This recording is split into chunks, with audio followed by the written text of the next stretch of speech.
Muito boa tarde, bom, muito bom final de tarde, começo de noite aqui em São Paulo, se você estiver em São Paulo ou em outros lugares do Brasil. Sejam todos bem-vindos a esse webinar do Hub da Gestão. Esperamos que todos aproveitem muito esse tempo que nós vamos ter juntos aqui. Eu quero dar algumas orientações iniciais e começando também a apresentar o nosso Hub da Gestão.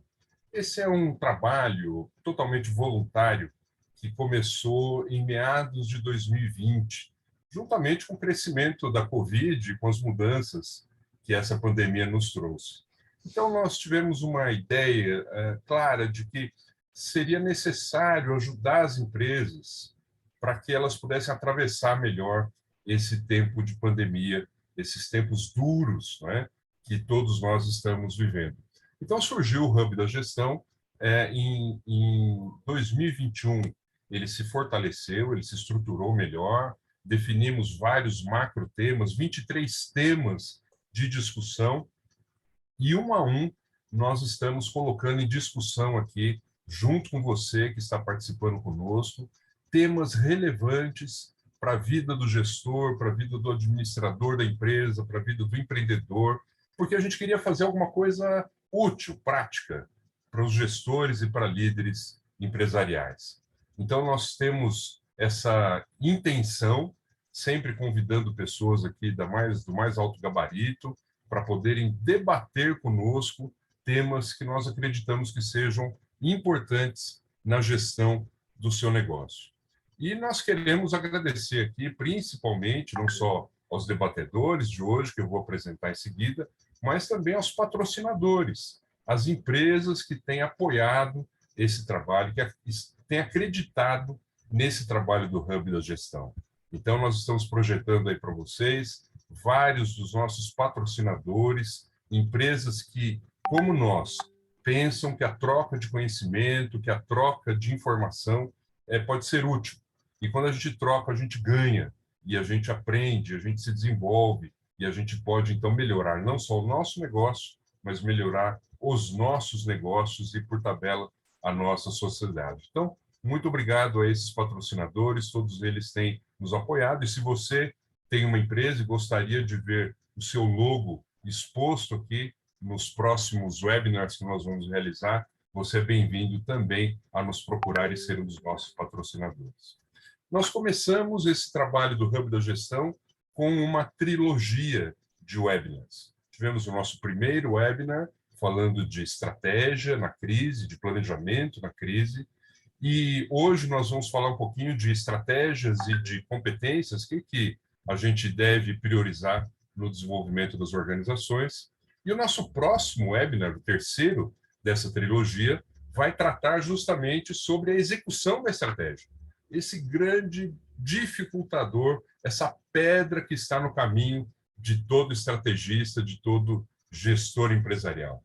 Como executar aquilo que se planeja. Então, se você é nosso convidado, o nosso primeiro webinar está gravado, disponível lá no nosso site, visite o nosso site, conheça ali o conteúdo que nós vamos divulgando paulatinamente, conteúdos diretos, objetivos, que são de interesse aí de todos vocês, tá bom?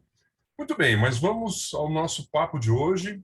A nossa conversa aqui é uma conversa muito interessante, porque, afinal, o que a empresa deve priorizar nesses momentos que a gente está vivendo, de tanta mudança, tanta pandemia? Será que a gente deve priorizar a estratégia? Será que a gente deve priorizar o desenvolvimento de competências, independente da estratégia? O que fazer antes? E, para isso, nós trouxemos aqui duas pessoas com muita experiência no mercado e que podem nos ajudar a gerar os insights sobre esses temas tão interessantes. Eu queria pedir que cada um, por favor, se apresentasse, começando pela Dani. Dani, fala um pouquinho de você, fala um pouquinho da sua carreira, porque você vai nos ajudar muito nessa conversa hoje. Muito legal, Fernando, obrigada. Obrigada pelo convite de estar aqui, é um prazer estar aqui com vocês. E, bom, eu sou formada em psicologia e eu entrei em recursos humanos desde lá, né? Desde da época de faculdade, como estagiária. E aí, desde então, atuo há mais de 20 anos em RH. Então, minha experiência toda foi sempre trabalhando com pessoas e competências, estratégias, modelos de gestão, né, estão bem fresquinhos aí na minha trajetória. Então, depois fiz outras formações, né, voltadas para administração e para gestão de pessoas, mas tenho muito gosto, muita alegria de trabalhar com pessoas, fiz isso sempre, então eu acho que esse momento aqui vai ser muito legal para poder trocar essa experiência com vocês. Obrigada pelo convite, mais uma vez. Muito bacana, muito obrigado. A Dani não falou, mas ela contou aqui nos bastidores para a gente que nessa carreira dela, até teatro ela já fez. É uma pessoa muito versátil. Você é muito querida, Dani. Seja A gente muito interpreta a vida inteira, né, Fernando? Então, o teatro está sempre na nossa vida. É verdade, é verdade. E também ocupando aqui o nosso palco hoje, nós temos o Manuel. Manuel, por favor, apresente-se. Boa noite a todos. Primeiro, quero agradecer a organização pelo convite e agradecer a todos pela presença. Eu me chamo Manuel Batista, sou engenheiro metalurgista, trabalho há mais de 25 anos na produção e distribuição de aço, tanto no Brasil como em vários países do mundo e em empresas de diversos tamanhos. Atualmente, eu sou presidente da distribuição do Grupo Swiss Steel no Brasil e no Chile. Muito bom. Gente de peso aqui para ajudar a gente nessa conversa que não é simples, não é simples. Muito bem.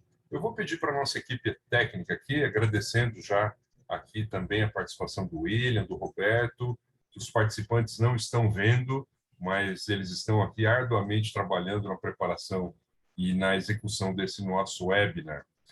Aliás, antes disso, deixa eu já dar alguns recados aqui que a nossa equipe pediu para eu lhes apresentar.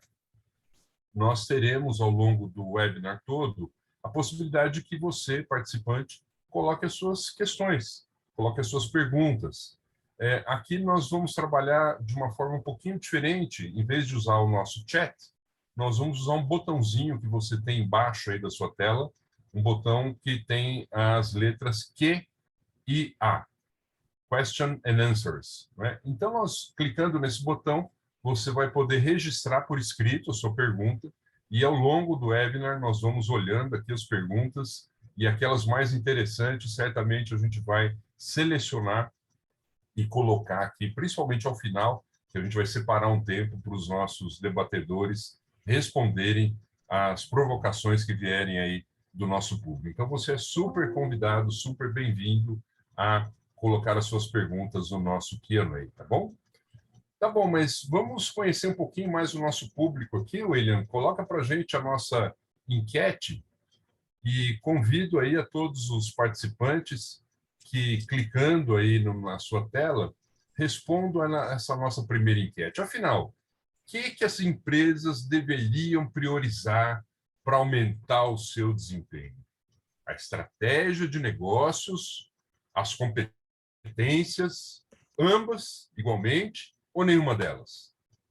Um minutinho aí para você clicar, dar a sua resposta, para a gente entender de saída como que o nosso público entende essas duas coisas, essas duas questões, para a gente poder, então, entender como que vocês gostariam de priorizar, como que vocês acham que deveriam ser priorizados esses temas dentro da sua organização ou dentro das empresas de forma geral. Muito bom, William. Quando você tiver aí algumas respostas, já uma quantidade razoável, nós estamos com 52 participantes aqui ao vivo com a gente. Quando você tiver algumas delas, mostre os percentuais de resposta aqui para a gente poder acompanhar o que o nosso grupo pensa. Manuel, Dani, se quiserem comentar, nós temos aqui uma grande maioria que acha que ambas as coisas têm que ser priorizadas. E aí já começa a ficar difícil, né? Porque quando a gente prioriza muita coisa, nada é prioritário. O que vocês acham desse perfil do grupo aqui? Olha, uma resposta interessante, né? A gente vai ter tempo de discutir ao longo do webinário, mas, de fato, né, não consigo imaginar uma empresa sem estratégia ou sem competências, né? Verdade. É difícil fazer essa escolha, né? Embora em alguns momentos talvez ela seja necessária, mas vai dar uma boa discussão. Opa, senti um spoiler aí do que a gente vai conversar, então. Muito bom, Dani, muito bom, ótimo. Pessoal, temos uma segunda enquete para a gente fazer, e isso também vai nos ajudar a entender melhor como é que você pensa. William, vamos para a nossa segunda enquete, por favor? Olha lá, pessoal. Como é o processo de planejamento e gestão da estratégia na sua empresa? Esse processo existe ou não?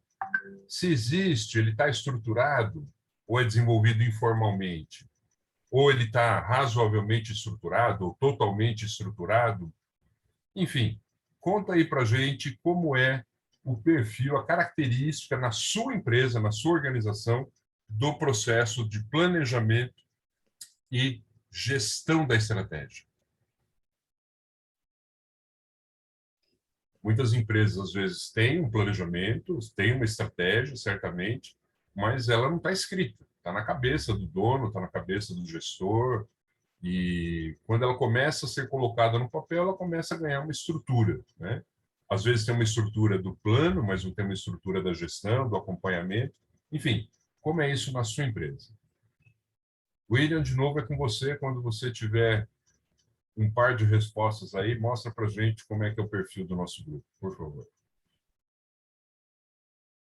Então, nós temos aqui uma maior parte do grupo, 42%, diz que o processo é razoavelmente estruturado, mas está seguido de perto de dois outros grupos. Um processo que existe, mas não é estruturado, é informal, e um terceiro grupo onde diz que o processo existe e é fortemente estruturado. Interessante. Vocês acham que esse é um perfil geral do mercado, Manuel e Dani? Acho que sim, depende muito do tamanho e das próprias condições da empresa, da estrutura, se tem uma área de estratégia, não tem, mas é muito importante sim ter uma estratégia e exercitar, né? Ter um plano e acompanhar esse plano. Então, eu achei muito interessante o resultado, porque de modo geral, todo mundo concorda que tem uma estratégia. É verdade. É verdade. Bom, eu acho que o tamanho da empresa também diz muito, né, sobre essa percepção da estrutura, né, de estar estruturado ou não. Então, acho que também é uma coisa interessante de falar, né? É verdade, é verdade. Mas interessante que apenas um pequeno percentual das pessoas disse que o processo não existe, né?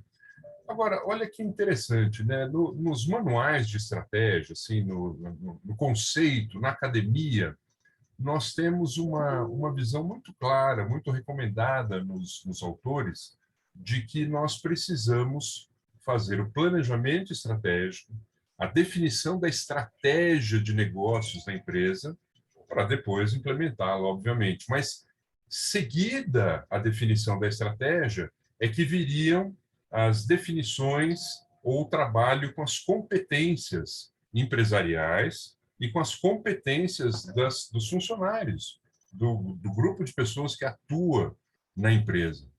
Agora, nesse cenário de crise, talvez a gente tenha precisado, em muitas empresas, inverter esse jogo. E, em vez de planejar primeiro para depois trabalhar competências, olhar primeiro as competências instaladas, porque a crise trouxe mudanças inesperadas, para olhar o que dá para fazer com as competências que nos restaram, com as competências que estão disponíveis. E aí, depois, definir a estratégia. Será que aquela recomendação teórica continua válida? Será que a gente deveria continuar seguindo essa ordem? Será que isso faz sentido hoje? E eu acho que eu começaria o nosso debate, então, perguntando para o Manuel, para a gente conceituar um pouco essas coisas, competências e estratégia e competências. Manuel, fala um pouquinho para a gente, como é que você conceitua a estratégia e a importância disso no negócio? Bom, vamos lá. É importante definir estratégia no escopo da discussão, né? Segundo o Drucker, o propósito da estratégia é permitir que uma empresa atinja seus objetivos num ambiente imprevisível, né? A gente consegue prever e gerir o lado de dentro da empresa, mas a gente não prevê o externo. Henderson fala também que ela é uma busca deliberada, isso é importante, né? Ela é motivada, automotivada, por um plano de ação para desenvolver a vantagem competitiva de uma empresa. Fernando, você começou a discussão pedindo que fosse uma discussão bem prática, né? Então, de modo bem prático, né? O que é uma estratégia? Definir o objetivo da empresa, analisar os riscos que você pode encontrar pelo caminho, transformar isso em um plano e exercitar esse plano de modo contínuo. É assim que eu definiria estratégia. E aí, Dani, você acha que é uma boa definição? Você colocaria algum temperinho diferente aí? O que você acha? Eu concordo plenamente e gosto do fechamento dele de que no aprendizado contínuo, né? Eu acho que isso é super importante, isso vem em competências também, então você tem que estar sempre revisitando, aprendendo, vendo o que deu certo, o que não deu, então esse aprendizado contínuo acho que traz bastante do que eu acredito na estratégia também, Manuel, obrigada por colocá-lo. E a gente tem visto, né, pela visão prática, né, das empresas, que empresas que não têm uma boa estratégia dificilmente estão sobrevivendo, né? Ou pelo menos sobrevivendo de forma sustentável, né? Por um bom tempo no mercado. Então, bacana, Manuel, essa visão da importância aí, eu acho que é legal, né? Esse conceito de estratégia e também a sua importância. Mas, Dani, o outro componente que a gente tem no nosso papo hoje aqui é o componente de competências, que é uma palavra muito usada, como estratégia também é, né? Mas eu não sei se ela é bem entendida. Fala um pouquinho para a gente aqui, como é que é o seu conceito de competência? O que você recomenda que a gente use aqui? Bom, não dá para falar de competência sem trazer o chá, né? O famoso chá, que todo mundo conhece bastante, mas quem não conhece é conhecimento, habilidade e atitude. Esse é o conceito inicial de quando competência começou a ser falada no mundo corporativo, né? Nas organizações. Então, conhecimento é o saber, é o conhecer teórico, conceitual. Habilidade é o fazer, né? Então, assim, é o saber fazer. Você conhece e faz.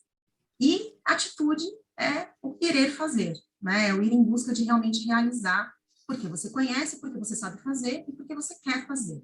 Então, a isso nós chamamos de competência. E aí a gente tem duas grandes, são conhecidas como competências individuais e competências organizacionais. Eu acho legal trazer um pouco a diferença das duas aqui, porque vocês vão ouvir falar muito nisso, ou já ouviram.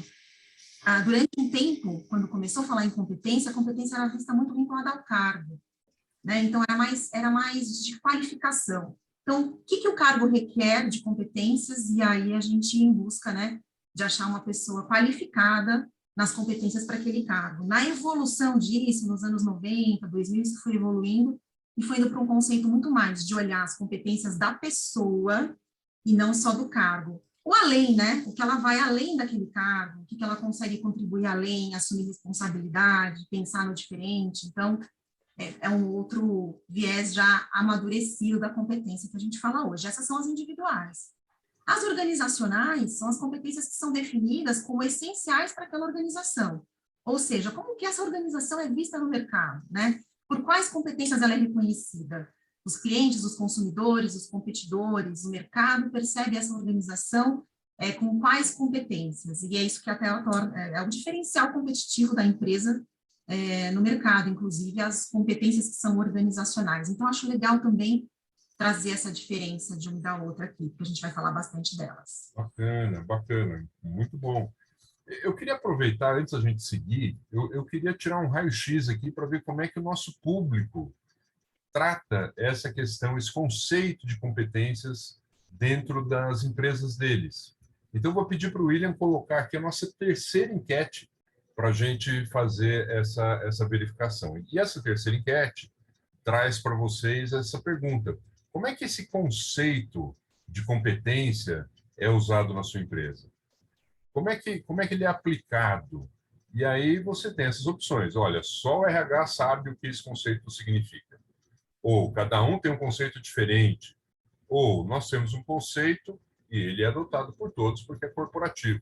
Ou ninguém sabe o que é isso. Talvez precisasse aqui nenhuma das anteriores, né? Porque talvez tenha gente aqui que responda nada disso, né? Nunca ouvi falar em competência. Competência é o nome do meu chefe, não sei, né? Pode ter de tudo. Então, respondam aí, por favor, o que vocês veem como aplicação desse conceito de competências dentro da sua empresa, dentro da organização que você trabalha, ou na principal organização que você atua. Talvez a gente tenha consultores aqui também, e aí eles podem falar da organização aonde eles estão atuando atualmente. Acho que vale para a gente ter essa fotografia aqui para a gente. Tô curiosa com esse resultado, viu? Vamos lá. Alguns colegas estão colocando informações aqui no chat e aqui o nosso resultado. Olha só, a grande maioria, quase 70%, diz que tem um conceito corporativo adotado por todo mundo na empresa. Muito bacana, muito bacana. Isso é muito animador, a gente saber que o conceito já está tão disseminado. Temos um percentual aí de 30% que diz que cada um chama a competência de um bicho diferente aqui. Quer comentar, Manuel? Eu queria fazer uma pergunta para a Dani, porque é interessante, né? Eu olhando as respostas, dá a impressão que todo mundo sabe o que é competência. Mas a Daniela falou que esse conceito é dos anos 90, que ele assumiu importância, né? E estratégia é um negócio muito antigo. Estratégia fala-se desde a época das guerras, dos jogos. Por que, Dani, que hoje... Por que essa modernidade da competência? O que que trouxe essa necessidade de se discutir competência que está tão clara na resposta aí do pessoal? Muito legal, Manuel. O conceito de competência começou na década de 70, com esse conceito de cargo, né, vinculado ao cargo. E aí ele foi evoluindo para, né, esse momento de olhar a competência da pessoa. E realmente é bem mais novo do que estratégia, né?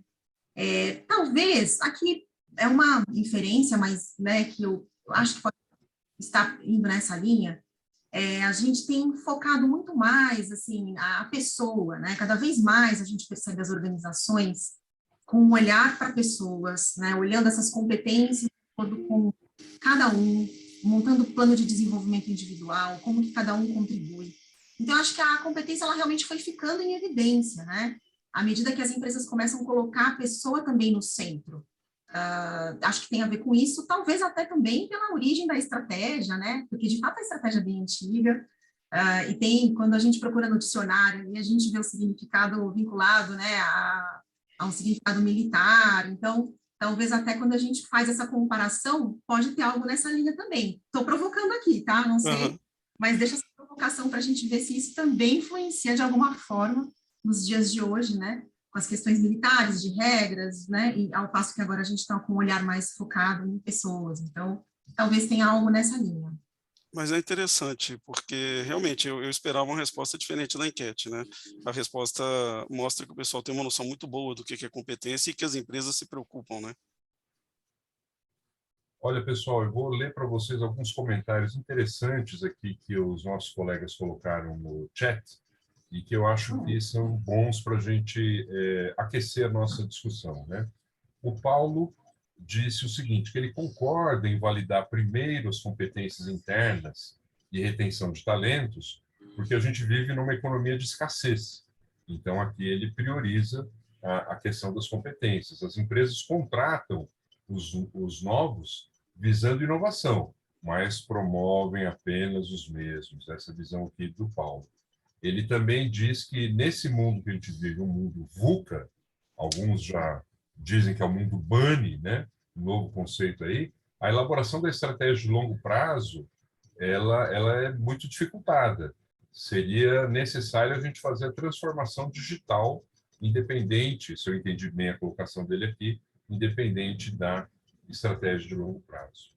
E também comenta que é melhor a gente contratar atitudes, porque as habilidades podem ser treinadas. Então, se o chá traz os 3 componentes, ele acha melhor a gente usar as atitudes na hora de contratar. Dani, faz sentido isso? O que você acha?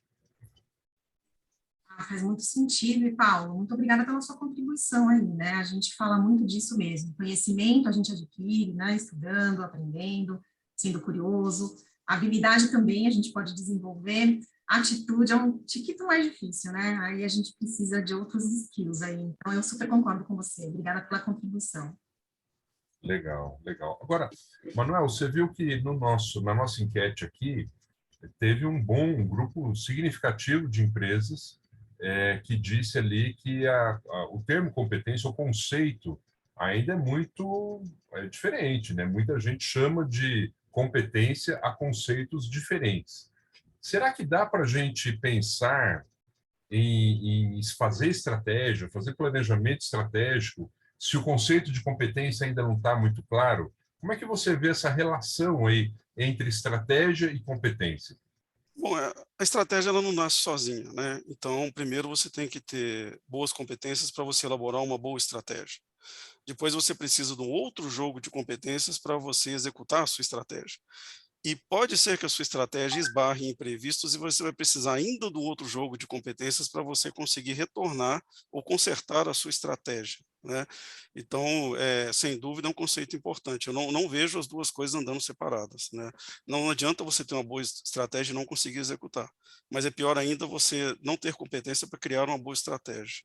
Você tem exemplos aí, famosos de erros de estratégias que elas já nasceram erradas por uma questão de falta de competência para analisar o mercado, para analisar, as tendências, né.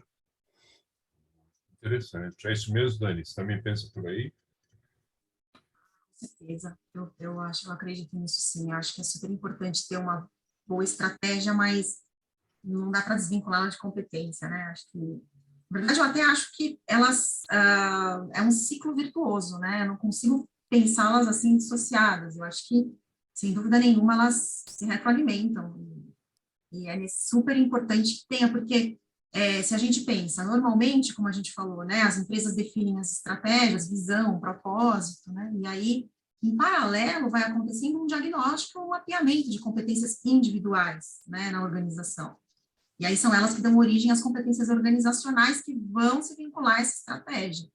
Então, assim, eu vou dar um exemplo, né, até, se você contrata por algumas competências e depois você remunera por outras, né, estranho, se você não tá, se essas coisas não estão alinhadas, né, com toda a estratégia corporativa, fica muito difícil fazer um trabalho de gestão estruturado. Então, eu concordo e acho que elas são necessárias juntas. Legal. Eu até Respondendo lembrei, aqui o que eu acho sobre competência, né, na estratégia. vocês comentando me fizeram lembrar de um livro antigo, já acho que da década de 80, da professora Maria Tereza Leme Fleury, lá da USP. E ela tem uma figura que ficou clássica, né, que relaciona estratégia e competências nesse círculo virtuoso que você disse, Dani. Porque quando a estratégia vai ser definida, a empresa precisa olhar para dentro de si para reconhecer as competências instaladas, né? Seus pontos fortes, né? As suas competências. E quando ela define a estratégia, o Manuel disse muito bem, ela precisa também definir que competências novas ela precisa desenvolver ou adquirir, às vezes adquirir um concorrente, adquirir uma outra empresa, para poder ganhar essa massa de competências para poder fazer a sua estratégia funcionar. Então, essa figura do círculo aí me agradou bastante e acho que está coerente com essa definição da professora lá da USP. Muito bacana. Muito bacana. Quando a gente faz, por exemplo, uma análise SWOT, é bem isso, né? Quais são os meus pontos fortes? Meu ponto forte é ter 1,98 m. Tá bom, mas dependendo da sua estratégia, isso pode ser uma força ou uma fraqueza, né? Se o cara vai ser jogador de basquete, ter 1,98 m até que é razoável. Se ele vai ser um jockey ou um piloto de Fórmula 1, ter 1,98 m acabou com a carreira dele, né? Então, de fato, as duas coisas têm uma relação boa. Bacana. Fernando, desculpa, por favor, Dani. À vontade, à Não, e vontade. assim, e acho que isso tudo, né, diante de um cenário atípico, de um cenário disruptivo, né, ou algo muito diferente que a gente viva, eu imagino, sim, que isso possa sofrer alguma mudança, né, algum ajuste nesse fluxo que, né, eu imagino que num cenário disruptivo isso possa ter mudanças aí de precedência, né, então eu acho que, só para complementar, desculpa, Manuel, diga. Não, Fernando, você passou num ponto importantíssimo, porque eu vejo muita gente que faz uma análise SWOT apenas para ter um belo quadro pendurado na parede. E ela está na base da estratégia, porque se você tem uma vantagem, uma força, você tem que explorar. Se você tem uma oportunidade, você tem que correr atrás. Agora, se você tem uma ameaça, você tem que fazer alguma coisa a respeito. Você não pode deixar simplesmente a sua ameaça no horizonte, porque ela pode materializar. E se você conhece a sua fraqueza, esse é um ponto excelente, desenvolve um jeito de conviver e de mitigar, de atenuar a sua fraqueza. Então, a análise do SWOT é a base de uma estratégia. É o que o Drucker fala do ambiente imprevisível. Perfeito. E eu imagino que à medida que esse ambiente vai mudando, né, Manuel, novas competências vão se tornando mais importantes, mais necessárias. Às vezes, a competência que a empresa tinha que ter no passado, hoje é uma competência organizacional que não é mais tão requerida. No entanto, outras surgem, outras ficam em evidência, né?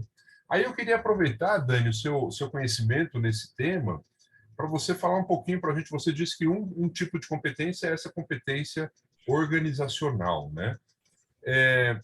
Na sua visão, atualmente, quais seriam essas competências organizacionais mais importantes, mais necessárias no nosso ambiente? Se você puder falar das pessoais também, eu acho que seria útil.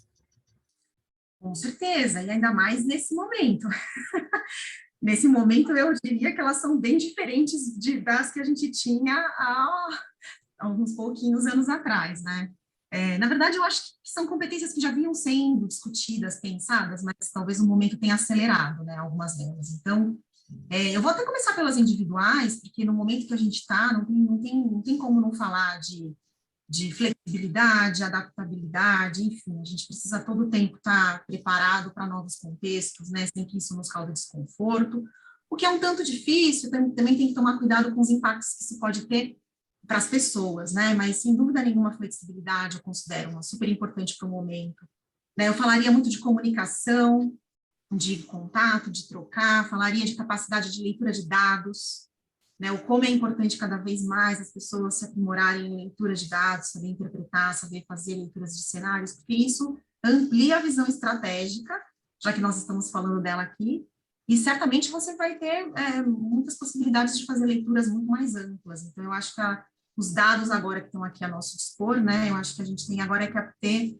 aprender a lê-los, né, e saber como interpretá-los e como atuar frente a isso. Então, eu acho que são competências importantíssimas.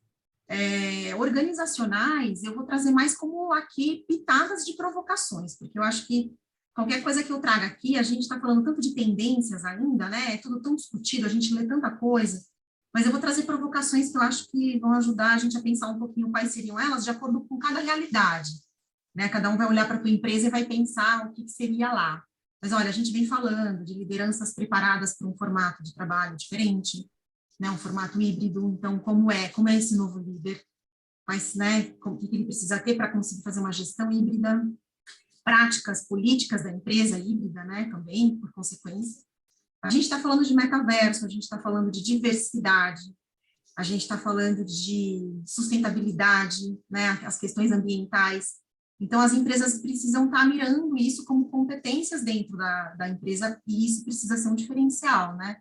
Isso precisa estar na pauta, de alguma forma. Então, eu não deixaria de olhar para esses itens que são as nossas provocações, né? Capacidade, competências de avaliar riscos cibernéticos, que também é uma realidade, a gente tem que estar preparado para isso. Então, quando a gente pensa em organização, eu acho que a gente tem coisas macro para tentar interpretar um pouco mais, sabe? Eu iria nessa de pitada de provocação. Legal, eu acho que são boas provocações. Eu vou puxar uma pergunta já aqui do nosso Q&A, porque eu acho que ele nos remete a uma outra competência para a gente conversar um pouquinho. O Paulo perguntou o seguinte: como que vocês percebem a necessidade de introdução dos métodos ágeis, tipo Scrum, Kanban e outros, nas empresas, dentro da estratégia de transformação digital? E quanto à necessidade de ajustes na nova gestão que se faz necessária? Ele pede um comentário de vocês, e eu quero encapsular essa pergunta dentro do seguinte contexto: a agilidade seria uma competência empresarial, organizacional, necessária nesses nossos dias tão bicudos hoje, Manuel? O que você acha? Bom, vamos lá. Essa pergunta ela tem muita coisa interessante para a gente explorar. Primeiro, agilidade sim, mas agilidade para mim ela é o sintoma. O que você vê, na verdade, é uma comunicação muito forte que permite que as pessoas na ponta tomem as decisões, porque elas estão alinhadas com o que a empresa precisa, com a estratégia. Quando você fala do mundo digital, é incontornável, está vindo, mas o digital, para mim, ele é uma ferramenta. O foco ainda são as pessoas. Então, o que ele muda é a necessidade de você estar no mundo digital, mas você ainda precisa estar muito alinhado com as pessoas, né? Eu vou dar um exemplo, eu sou fascinado com as empresas que você vê que a pessoa que está na ponta te atendendo, ela consegue tomar uma decisão, essa decisão é coerente com a empresa, seja no mundo digital ou no mundo físico, né? Então, é importante sim o mundo digital, mas não adianta você ir para o mundo digital e com essas tecnologias rápidas se você não tiver um alinhamento na empresa. A Toyota é a empresa mais copiada do mundo, e é muito interessante porque às vezes a pessoa copia a Toyota e quando ela volta na Toyota, a Toyota abandonou aquele processo que ela copiou há 3, 4 anos atrás.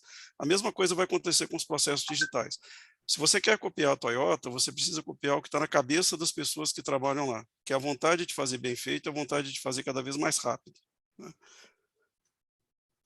Perfeito, perfeito. Então, essa agilidade, ela ganha esse contorno de uma competência requerida, né? Do mesmo jeito que a Dani falou da competência pessoal, de flexibilidade, por exemplo, a agilidade também é uma competência importante para a empresa, né? Ela é uma competência importante, Fernando, mas o que eu queria insistir é assim, o que é ser ágil, né? Ser ágil exige uma série de outras competências que o cliente vai perceber na agilidade da resposta, Perfeito. mas é mais do que fazer depressa, né?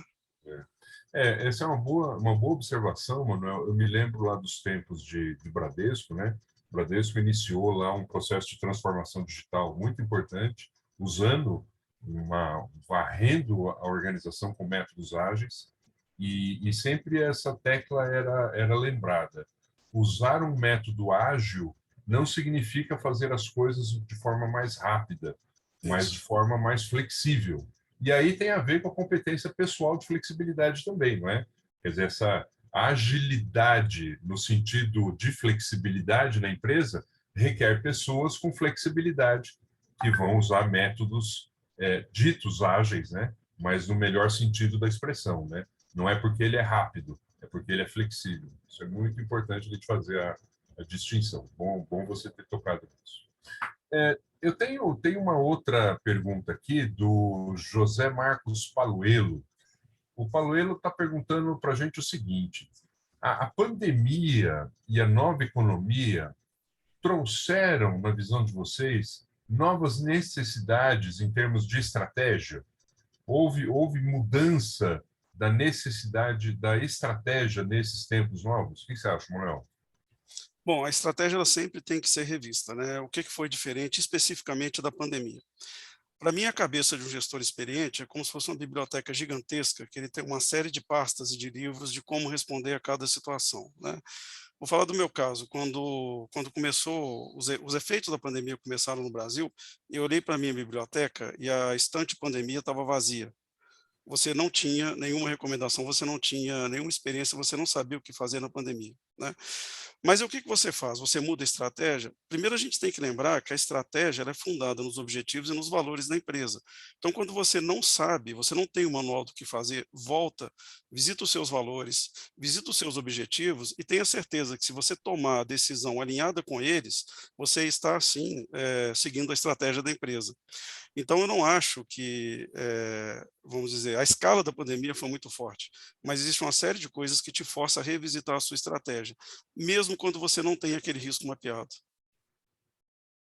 Perfeito. O Dani, e se a gente fizer a pergunta voltada ao lado da competência, que também tem essa nossa pergunta aqui, que chegou aqui dos nossos participantes. Se a pandemia e a nova economia trouxeram novas necessidades em relação ao processo de desenvolvimento de competências, esse processo tem que mudar agora, está mudando? O que você acha?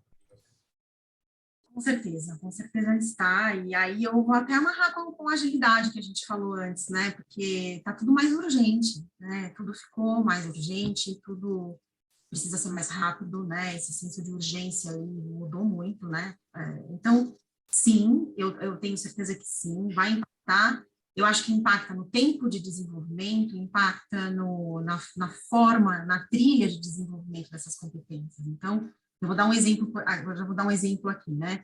A gente sempre falou de desenvolver competências de 1 a 2 anos, porque é um tempo que é maturidade, né? Para você atingir uma maturidade numa competência, você, né, vai ter que desenvolvê-la e tem um tempo para maturar, né?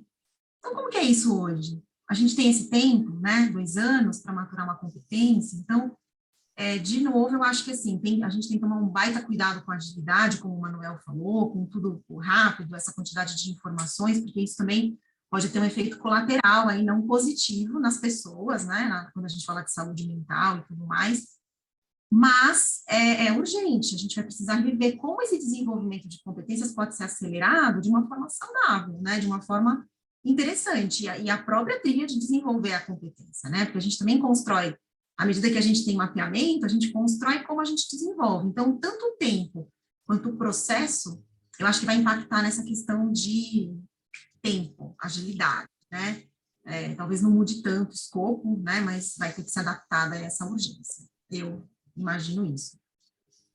Muito bom. Você sabe que lá no Mackenzie a gente tem uma área, Dani, que cuida justamente dessa função de ajudar empresas que estão precisando desenvolver as competências dos seus funcionários. A gente coloca a competência da universidade a serviço das empresas para ajudar, porque o nível, a velocidade em que o conhecimento está sendo atualizado é muito grande, né? Então, a gente precisa ensinar as pessoas a aprender, inclusive, porque esse vai ser um diferencial importante, né? O lifelong learning aí, que exige que a gente tenha pessoas com a competência de poder aprender cada vez mais e mais rápido, né? Isso é muito interessante. Muito bom, Manuel. Aproveitando a sua experiência, uma coisa que a gente queria pedir para você assim, se você poderia nos contar algum caso, se você gostaria de contar algum exemplo que você vivenciou, que você leu, que você percorreu aí, sobre esse alinhamento entre estratégia e competência. Você poderia nos compartilhar? Tá, eu vou começar com um que vai denunciar a minha idade de muita gente que está aqui no webinário, mas realmente foi muito marcante, foi o caso da TAM. Quem já voou de TAM sabe do que eu estou falando, antes da Latam. A TAM, ela começou muito antes de ter exposição no mercado. A TAM é uma empresa que vem dos anos 60, mas ela conseguiu liderar completamente o mercado brasileiro de aviação nos anos 90. Inclusive, ela sobreviveu à crise que matou a VASP, matou a Varig e matou a Transbrasil. O que era a estratégia da TAM? A estratégia da TAM, ela podia ser reduzido ao foco no cliente, né? Mas, de novo, não adianta você ter foco no cliente se você não tem as competências para fazer acontecer. E ela conseguiu dar muita autonomia a quem estava na ponta para resolver os problemas. Foi muito marcante quando teve aquele acidente no aeroporto de Congonhas, que é algo também que as pessoas não estavam tão preparadas assim, né? As pessoas exercitam, mas, na verdade, elas nunca estão prontas para um avião que cai. E a equipe local da TAM em Congonhas tomou uma série de atitudes, pegou as pessoas, colocou no avião, mandou para a cidade de origem, mandou para o local que estava esperando as pessoas chegarem que estavam no acidente. Foi uma série de decisões locais que não foram discutidas no nível mais alto na TAM, na gerência, na diretoria. E depois acabou transformando num dos melhores casos de gerenciamento de crise da história do Brasil. E o que foi isso? Foi muito simples, as pessoas sabiam o que era importante para a empresa, sabiam a estratégia. Outro exemplo que eu acho muito legal é o McDonald's, né? O McDonald's ele tem um desafio muito grande. Ele é uma empresa gigante, onde ele tem muitas franquias. E ele precisa que os franqueados tenham a competência para ele cumprir, vamos dizer assim, o estándar dele de atendimento ao cliente. Ele precisa que tudo aquilo que os gênios do marketing estão pensando, estão bolando, ele precisa que tudo aquilo chegue na ponta e chegue da forma que foi imaginado. Então, o que o McDonald's fez? O McDonald's ele abraçou a ideia de desenvolver as competências ao longo da cadeia. Então, ele criou a Universidade do Hambúrguer, que treina todas as pessoas que vão trabalhar nos franqueados. Ele criou uma série de cursos, de treinamentos, e durante a pandemia, ele inclusive viu uma oportunidade de estender esse treinamento sobre os aspectos sanitários da cozinha, sobre o atendimento, sobre a segurança da cozinha, inclusive para pessoas que gostariam de entrar no negócio, não necessariamente no McDonald's. Então, eu acho muito interessante quando você vai no McDonald's, você não sabe se é franquia, você não sabe se ele é próprio, mas eles falam todos a mesma linguagem e todos têm o mesmo padrão de atendimento. São dois Muito casos aí muito interessante. fortes para mim, que você vê que o desenvolvimento de competência lá na ponta, na cadeia, na pessoa que está com o cliente, ele realmente permite que a estratégia seja executada. E não aquele risco que a Dani falou de você contratar por algumas competências e remunerar por outras. Perfeito. E esse seu exemplo, ele também é muito interessante, né, Manuel? Porque se a gente pensar naquele restaurante fino, né, que a gente gosta de levar namorada no aniversário de casamento, que tem aquele maître, aquele garçom, que fala os nomes difíceis dos pratos, a gente nem entende direito, mas tá valendo porque é chique, né? Aquele cara com aquela competência toda seria um fracasso no McDonald's e vice-versa, né? Sim. Então esse alinhamento aí de estratégia e competência, ele faz todo sentido, ele é necessário, né? Porque a pessoa não é competente de forma absoluta, ela é competente numa determinada estratégia. Em outra estratégia, ela pode ter o seu nível de competência reduzido a zero, né? Muito, muito, muito importante a gente pensar nisso. Legal o seu exemplo para a gente lembrar. Agora, para vocês dois, tem uma afirmativa aqui do Paulo, e ele quer que vocês comentem essa afirmação dele. Olha só.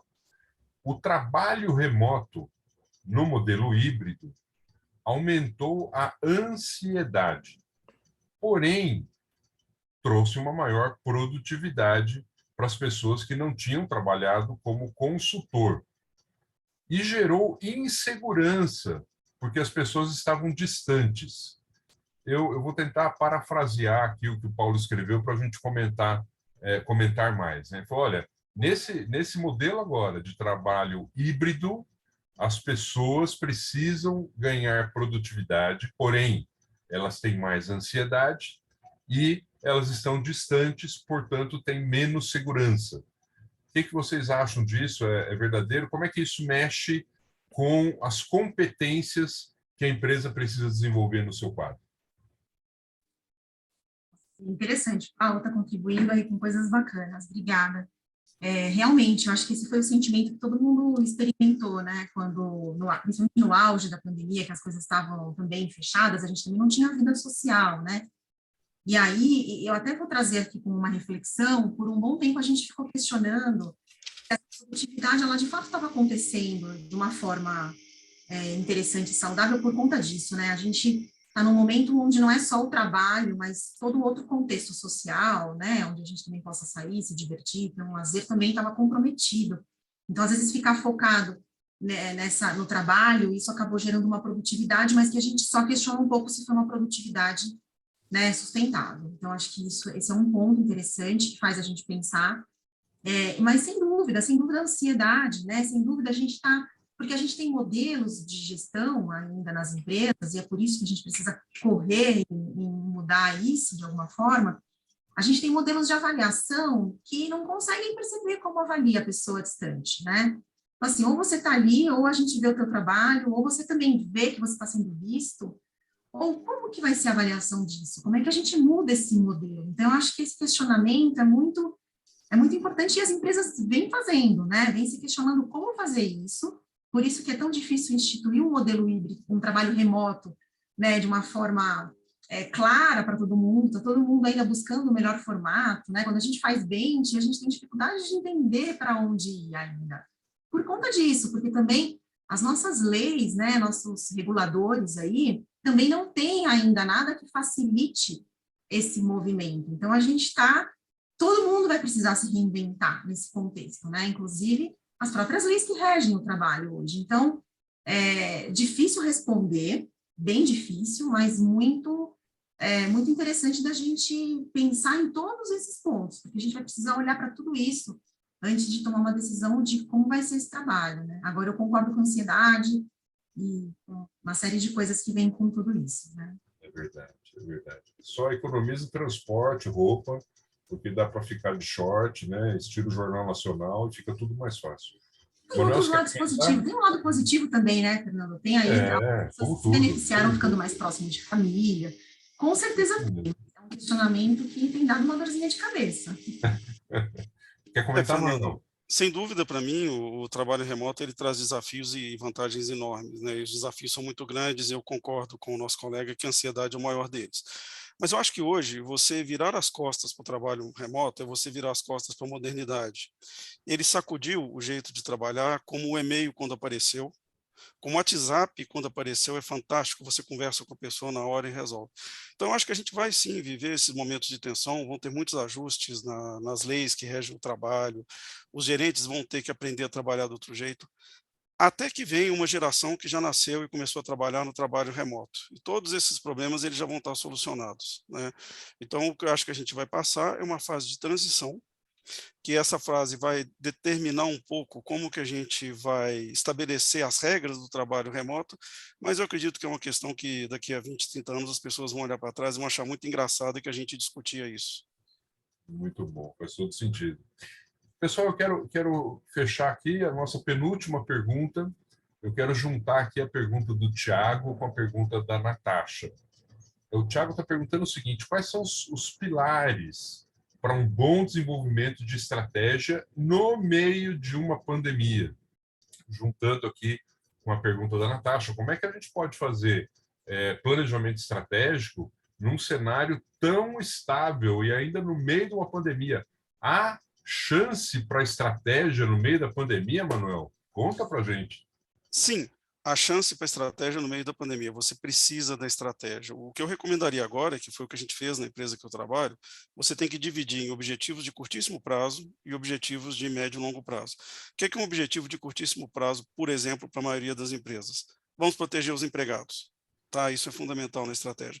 Vamos proteger o caixa da empresa. Infelizmente, muita empresa quebrou e muitas empresas ainda vão quebrar na ressaca da pandemia. Quais são os objetivos de longo prazo? Quais são os riscos que a pandemia traz para mim? Eles são muito diferentes. Não posso tirar um coelho da cartola, porque cada negócio tem uma série de riscos associados. Quem trabalha em hotelaria, na companhia aérea, viu que o risco da pandemia era imediato. Tem setores que as pessoas trabalharam e viram oportunidades muito grandes. Então, o que você tem que entender? De novo, volta na análise SWOT. Veja as oportunidades. Tome muito cuidado com os riscos na pandemia e faça uma estratégia. Normalmente a sua estratégia ela tem um cenário melhor e um cenário pior. Eu sugeriria, neste caso, aumentar a amplitude. Faça uma estratégia em que seu cenário pior ele seja bem ruim, o que você vai fazer nessa condição, e veja também um cenário melhor que você possa aproveitar as oportunidades. A siderurgia, as vendas de commodities, elas tiveram em 2021 provavelmente o melhor ano da história, dentro da pandemia, né? Mas isso vai se reverter provavelmente numa crise a longo prazo no Brasil e esse resultado ele vai ser devolvido. Muito diferente da aviação, que agora está celebrando, que as pessoas começam a viajar e estão conseguindo tirar a cabeça para fora d'água. Então, para resumir minha resposta, duas estratégias. Estratégia de curtíssimo prazo, defender o que é fundamental para a sobrevivência da empresa, normalmente são as pessoas e o caixa, e uma estratégia de longo prazo entendendo o que a pandemia mexeu no seu negócio. Perfeito. Quer dizer, pensar no longo prazo e agir, e pensar mais especificamente e agir no curto prazo. Bacana, Sim. bacana. Bom, quero encerrar fazendo uma pergunta final aqui para vocês, para a gente resgatar aquele tema inicial, né? Que a resposta parece que é meio tostines, né? Fresquinho porque vende mais, ou vende mais porque é fresquinho. Competências e estratégia. Afinal, Dani, faça sua amarração final aí, suas palavras finais do nosso webinar. A minha consideração final, estou preocupada aqui da gente trazer mais dilemas, mas assim, vamos lá.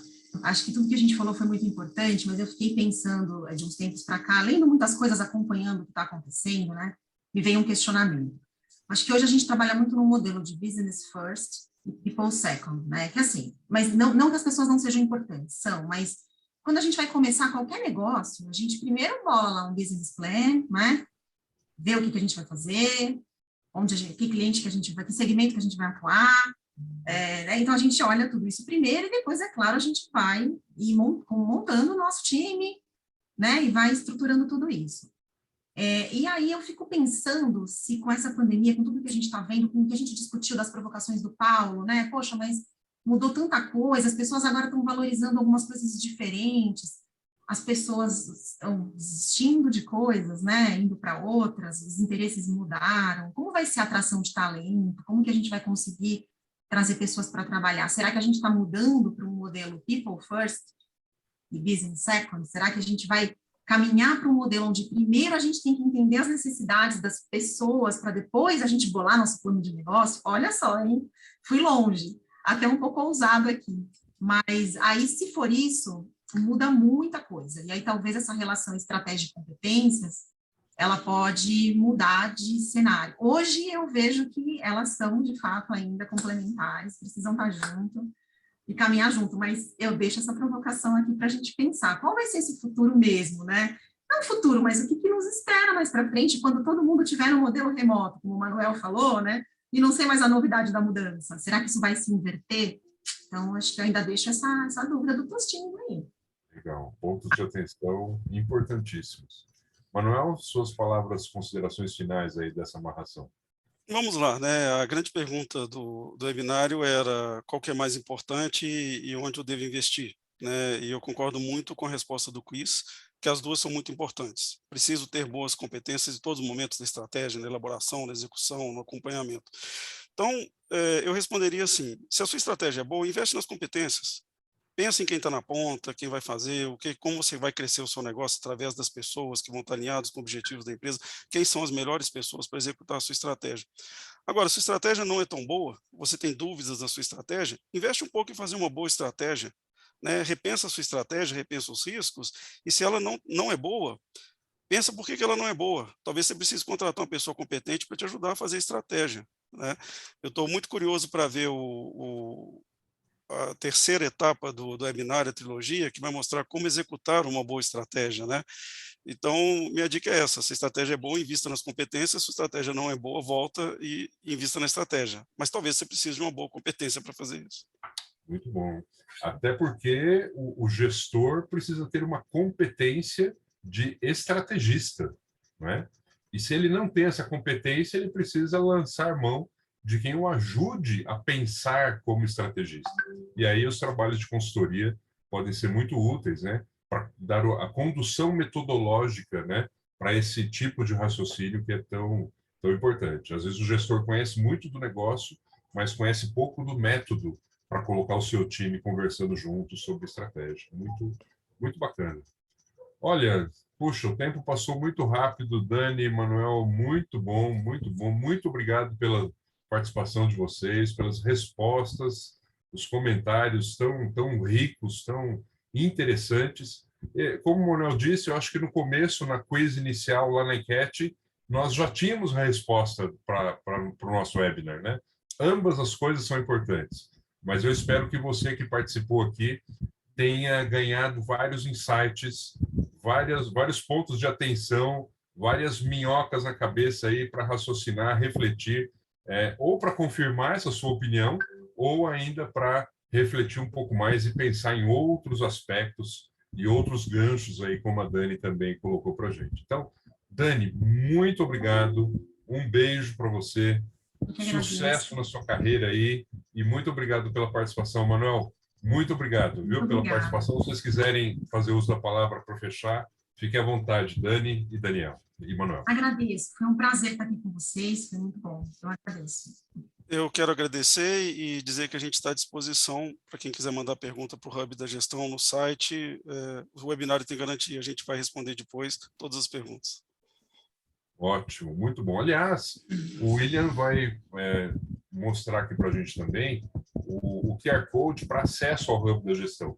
Vocês só nos desculpem, porque estamos em manutenção, né? Já colocamos o site no ar, estamos fazendo manutenções lá para melhorar o site. Então, se você acessar o QR Code, provavelmente você não vai conseguir acessar o site agora, mas é fácil, você vai localizá-lo depois pelo Google, se precisar. Estamos colocando toda a nossa competência técnica para deixar o site funcionando bem e poder colocar várias informações úteis para todos vocês aí. Quero convidar vocês todos para participarem do nosso próximo webinar, será dia 22 de fevereiro, justamente esse tema que o Manuel citou agora, essa relação historicamente complicada, não é? Entre formulação da estratégia e execução da estratégia. Nós vamos discutir um pouco mais esse tema, como é que isso se dá, principalmente agora em tempos de crise, em tempos de pandemia. Então, de minha parte, sou grato a todos vocês, grato a Deus pela experiência de estarmos juntos aqui, aprendendo juntos, debatendo esse tema tão importante com debatedores de tão alto nível. Parabéns e agradeço também a toda a equipe técnica aqui do Hub da Gestão e principalmente a você que fez a sua inscrição, participou com a gente aqui, as perguntas, aos comentários no chat tão inteligentes, questões tão bacanas aqui, vi que foram até compartilhados sites. Eu acho que é isso que torna um trabalho como esse prazeroso, né? A gente poder trocar conhecimento e crescer, e todos nesses assuntos que a gente está debatendo. Sejam todos muito bem-vindos, uma boa noite, um bom descanso a todos. Até mais.